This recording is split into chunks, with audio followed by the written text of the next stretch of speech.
bienvenidos a la segunda unidad temática de nuestro curso virtual en formulación y evaluación de proyectos.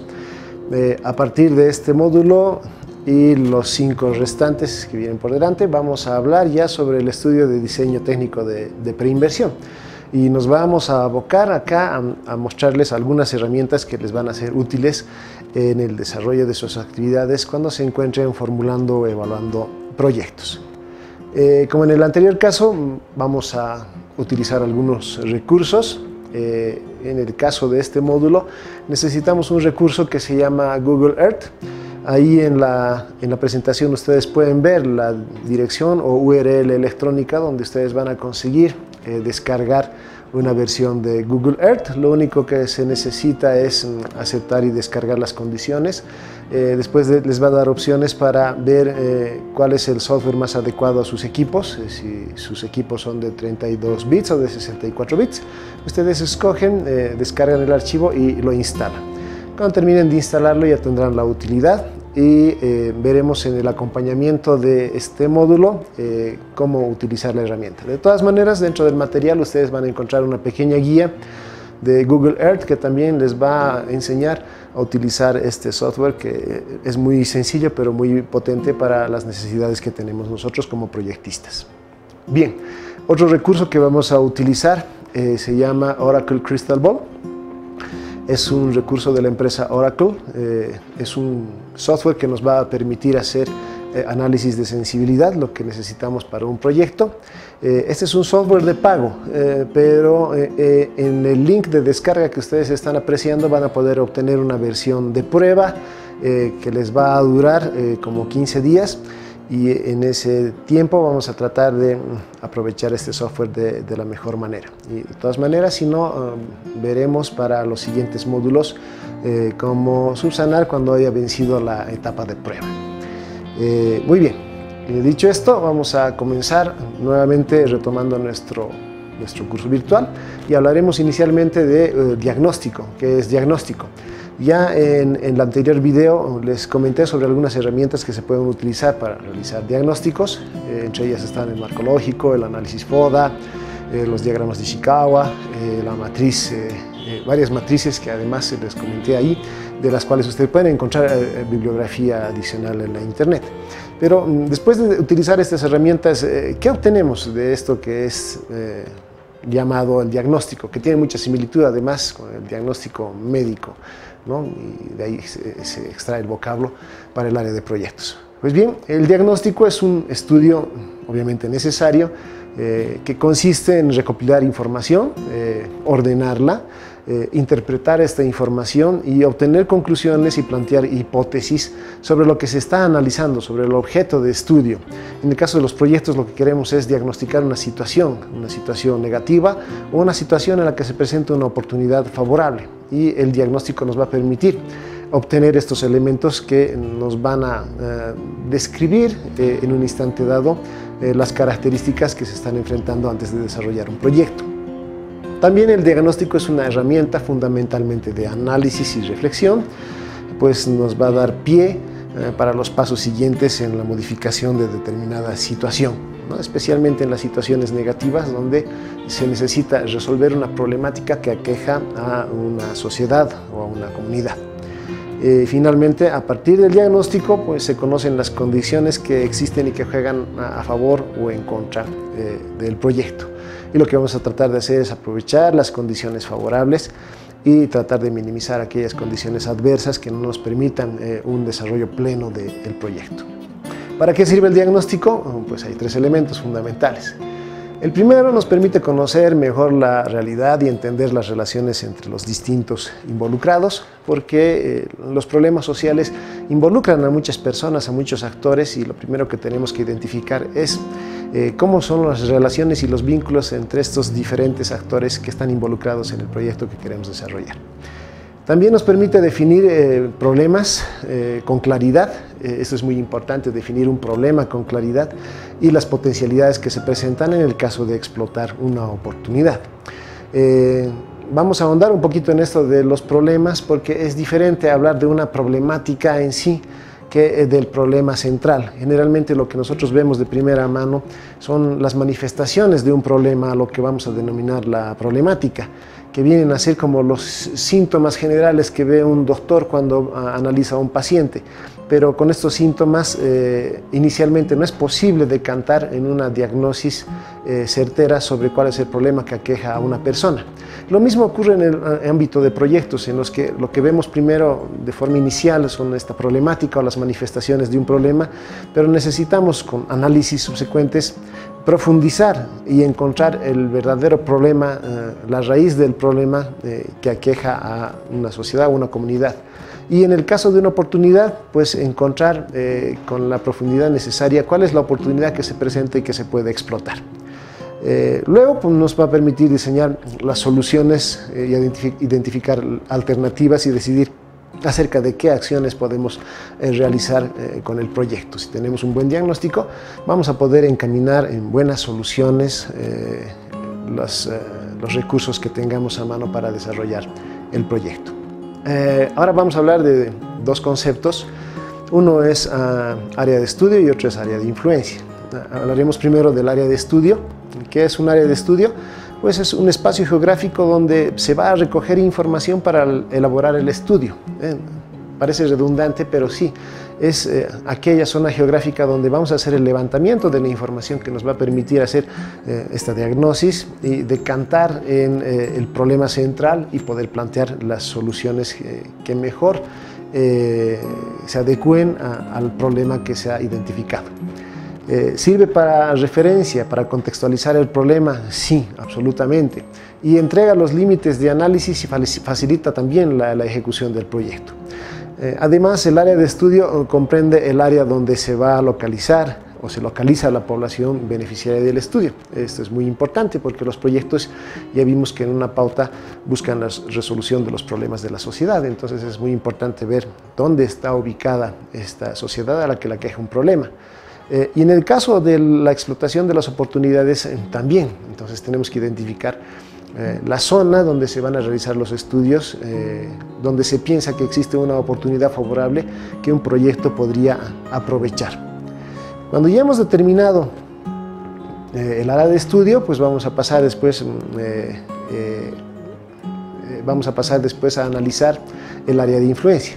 Pero antes quiero mostrarles un pequeño ejemplo sobre área de estudio que se ha realizado en Google Earth, justamente la herramienta que necesitamos para hacer este tipo de análisis. Es una herramienta de georreferenciación donde nosotros podemos ubicar un espacio geográfico con bastante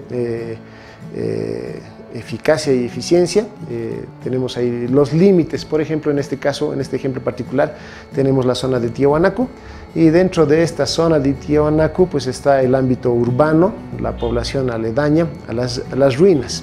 Y lo que se quiere hacer aquí es un estudio sobre la posibilidad de desarrollar un proyecto para una buena manutención de las ruinas arqueológicas. Entonces ahí tenemos en un polígono de color rojo, con una sombra un tanto más oscura, el área de estudio donde queremos desarrollar nuestro proyecto, ¿no? Y con Google Earth es muy sencillo realizar esto. Después de que ustedes vean las pautas para el manejo de Google Earth, señalar un polígono, medir las dimensiones del polígono, medir distancias entre puntos, medir un área encerrada en un polígono, ver la situación circundante, además colocar ciertas señales dentro del área como un plano georreferenciado. Es muy sencillo en Google Earth. Bien, ahora veamos un poquito del área de influencia. El área de influencia ya es un espacio geográfico donde se analiza implementar el proyecto, ¿no?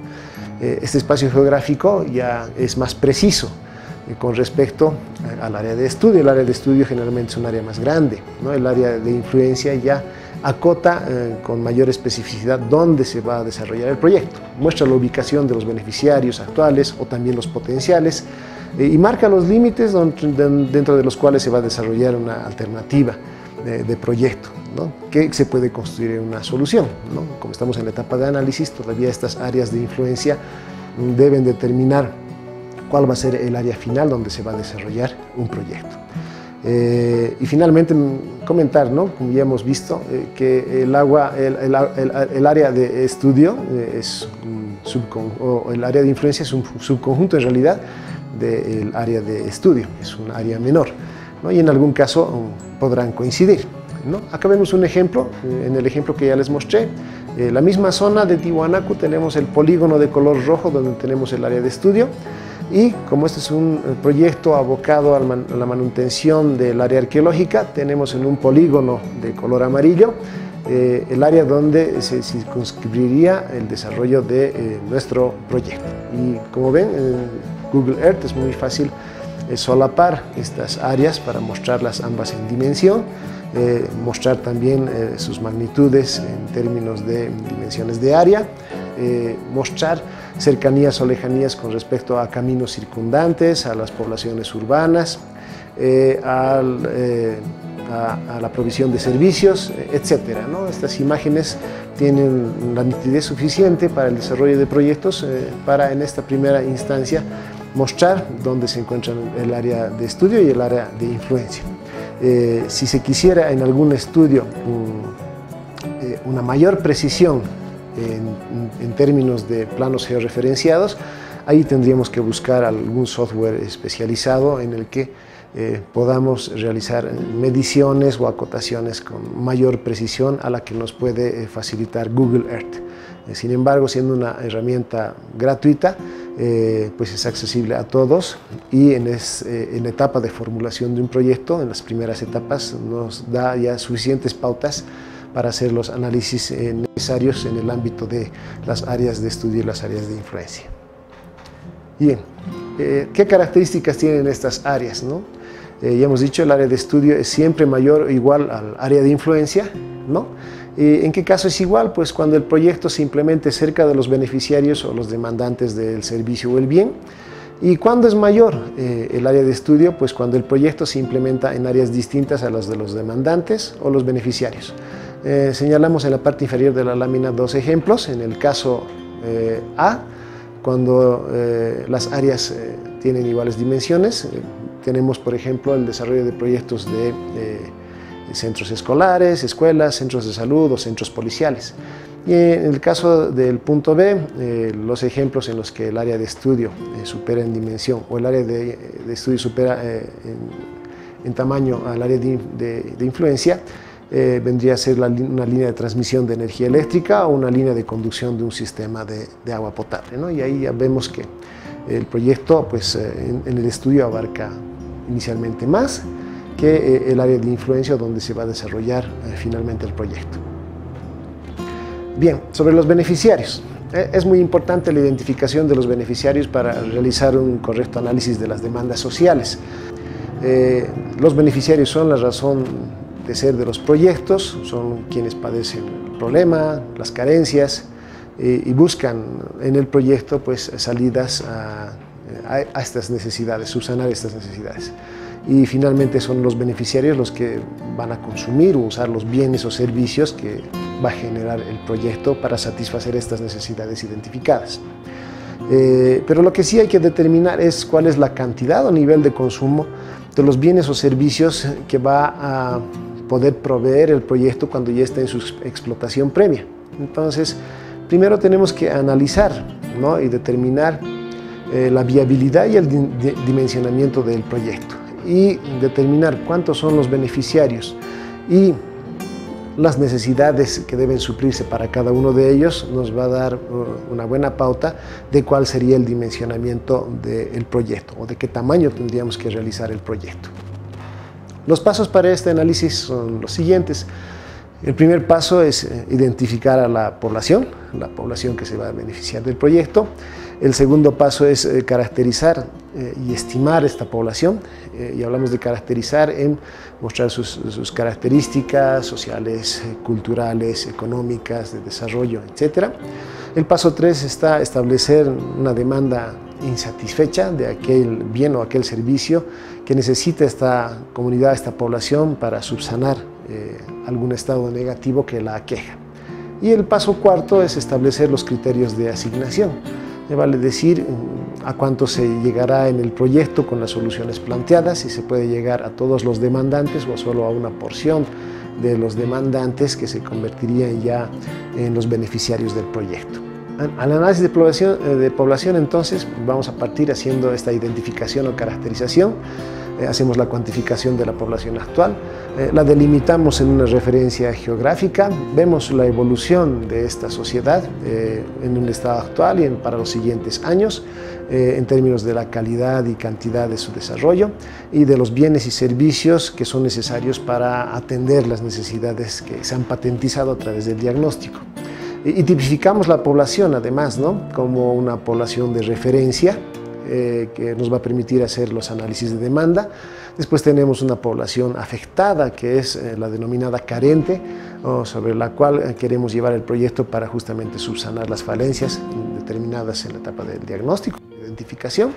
Y la población objetivo, que es a la que se va a llegar con el desarrollo del proyecto, que el proyecto va a lograr en plenitud satisfacer la necesidad que se ha detectado originalmente. Esta estimación de población pues utiliza algunos datos demográficos y como ejemplo les muestro acá un caso en el que tenemos altas tasas de morbilidad infantil. Entonces tenemos una población de referencia de 3.000 menores de 5 años habitantes de cierto municipio de nuestro país. De estos 3.000 menores de 5 años, la población directamente afectada por estas tasas de morbilidad infantil son como 1.250 menores de 5 años. Y tenemos otra población que no está afectada, que no se encuentra dentro de esta problemática, que podríamos decir que está en torno a los 1.750 menores de 5 años. Estas dos cifras añadidas nos van a dar los 3.000 menores, que son la población de referencia.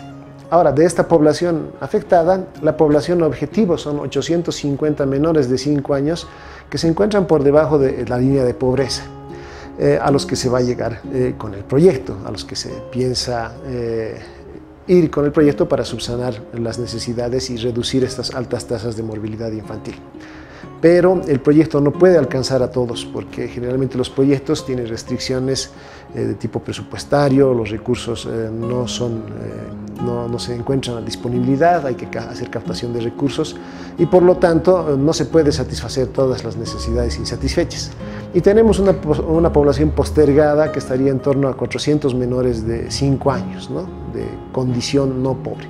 Entonces acá elegimos la población a la que queremos llegar con el proyecto, que es nuestra población objetivo, y de no existir recursos suficientes, postergamos una porción de esta población para, con un proyecto subsiguiente o futuros proyectos, subsanar la necesidad completamente, ¿no? Entonces, fruto de este análisis podemos decir que la población objetivo es la que recibirá los bienes y servicios que genera el proyecto, que ya hemos visto que puede ser menor a la población afectada cuando existen estas restricciones para su realización.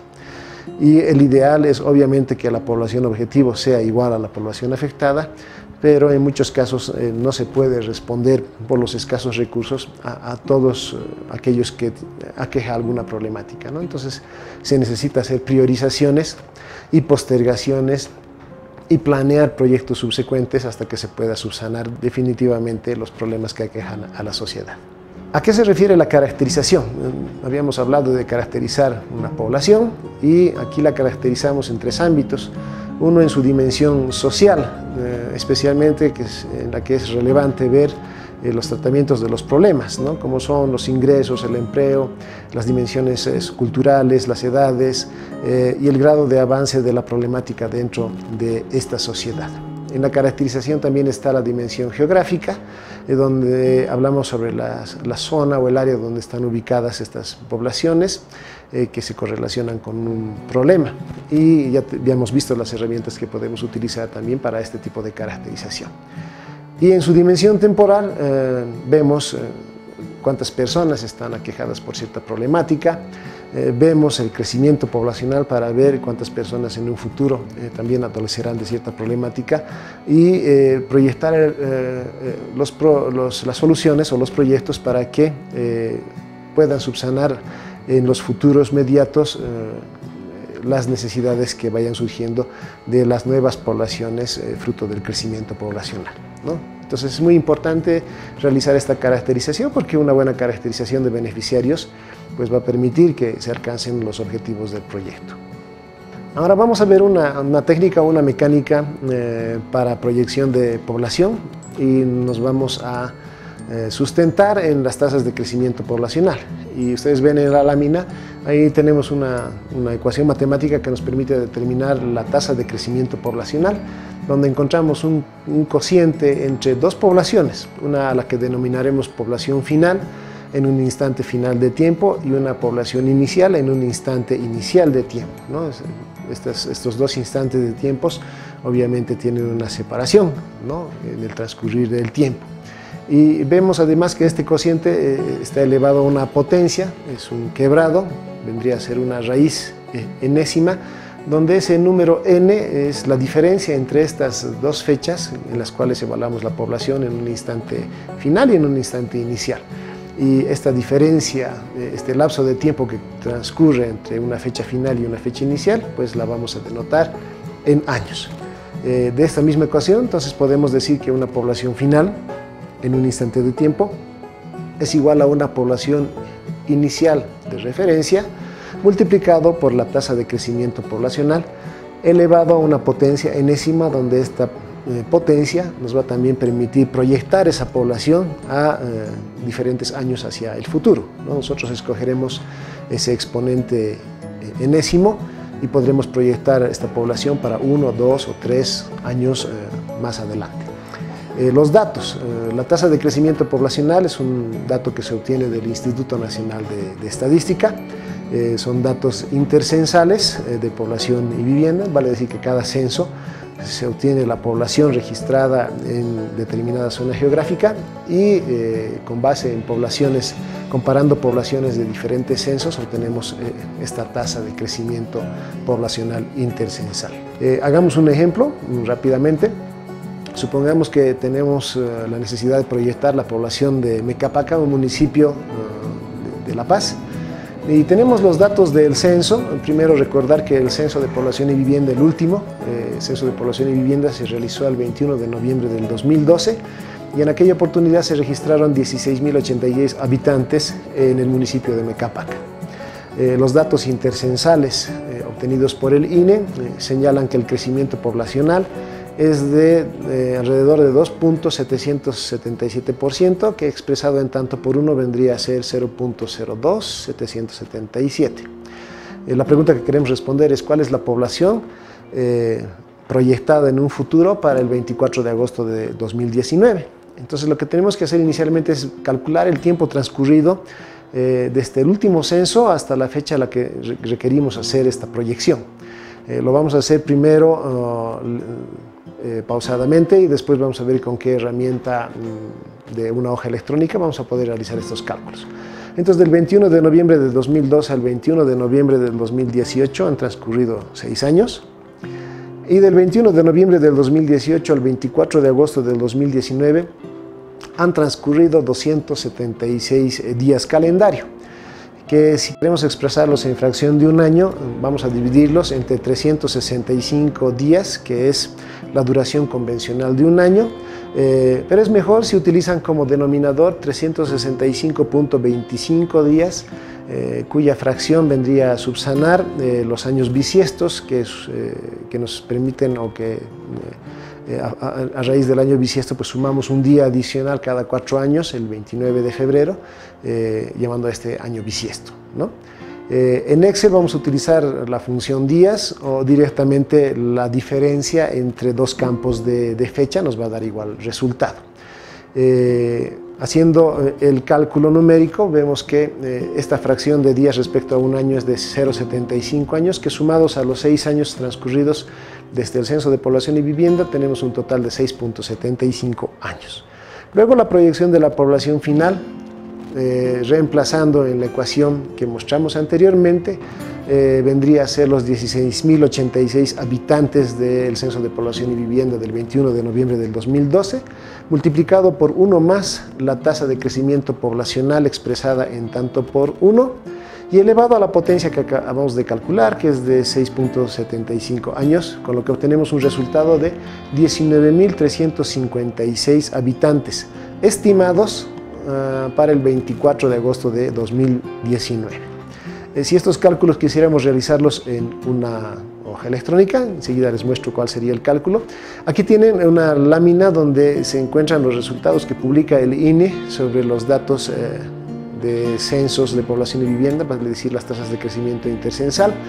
En la lámina ven esta hoja electrónica en la que en la columna que dice tasa de crecimiento intercensal del 2001 al 2012 para el municipio de Mecapaca, se muestra ahí con una sola fracción decimal esta tasa de crecimiento de 2.8, pero si vemos este mismo dato ya como campo numérico, vemos que es 2.777, 35, 62, 51, etcétera, etcétera, etcétera, completando la fracción. Para mayor precisión, obviamente es mejor utilizar todos los decimales que nos entrega como información el INE. Ahora sí, con este dato, el cálculo que haríamos en una hoja Excel viene siendo así. Tenemos dos fechas, fecha inicial y fecha final, con campos de fecha, vale decir que las celdas B1 y B2 están formateadas para mostrar fechas. Tenemos la población inicial de 16.086, la tasa de crecimiento de 0.02777, con todos los decimales en la hoja Excel. Y lo que hacemos es calcular el número de periodos por dos vías que nos dan el mismo resultado. Una es utilizar una función que ya viene precargada en Excel, que se llama la función días, que la ven ahí ustedes en la fórmula escrita, dice días, donde señalamos las dos celdas donde tenemos fijados la fecha inicial y la fecha final, B1 y B2. A esta función días le antecedemos un signo negativo porque en el cálculo va a obtener una cifra negativa y nosotros queremos obtener solamente la duración, no saber si esta cifra se refiere a una retrospección de la población o una proyección hacia futuro, entonces eso no interesa. Por eso añadimos ese signo negativo para compensar el negativo que va a producir la fórmula y así obtener una cifra positiva. Y dividimos este valor entre 365.25, la duración convencional de un año calendario. También lo podemos hacer por diferencia de fechas directamente y dividir también esta diferencia entre 365.25, da exactamente el mismo resultado. Y finalmente obtenemos la población proyectada para la fecha final de 19.356. Ahí está en fórmulas por dos vías, una aplicando la función potencia de Excel, que nos permite hacer el cálculo con potencias enésimas, y otra utilizando el signo de potencia, ese signo que asemeja a un sombrerito, que también nos permite hacer el cálculo de potencias, ¿no? Y abajo señalamos también la fórmula que se ha utilizado para obtener el resultado que ya habíamos mostrado en láminas anteriores. Bien, cuando ya tenemos la población proyectada, podemos analizar los factores de consumo.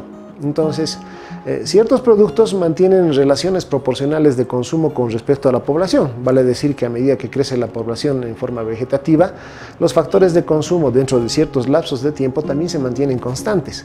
Claro que siempre estos factores de consumo deben ser actualizados, pero en nuestro medio tenemos la información que nos proporciona el Instituto Nacional de Estadística sobre el factor de consumo de algunos bienes de primera necesidad. Por ejemplo, ahí tenemos los litros de leche que se consume por persona en un año, o los metros cúbicos de agua que consume una familia en un mes, o los kilogramos de arroz que una persona consume en un año, o la carne de pollo, o los kilowatts hora que se consumen por familia en un mes. Entonces, si ya tenemos el dato de la población en un instante de tiempo, ya sea el presente o proyectado en el futuro, podemos calcular el consumo con la ecuación que ustedes tienen en la lámina, donde C sub T es el consumo en el periodo T, F sub C, P es el factor de consumo por persona y P sub T es la población en el periodo T. Entonces, con los datos que ya habíamos obtenido en la anterior lámina, en el ejemplo de Mecapaca, podemos hacer, por ejemplo, la estimación de consumo de leche en litros por año en este municipio para el 24 de agosto de 2019. Reemplazando los datos en la fórmula y tomando en cuenta que el consumo per cápita de leche pasteurizada blanca en litros por persona año es de 44.5. Si reemplazamos estos datos en la fórmula, pues tenemos que el consumo para el 24 de agosto del 2019, que es a donde habíamos proyectado nuestra población, resultaría de multiplicar 44.5 por 19.356 habitantes, lo que nos da un consumo estimado para esa fecha de 861.297.5 litros. Bien, con esta lámina hemos terminado este segundo módulo, esta segunda unidad de este curso virtual. Gracias.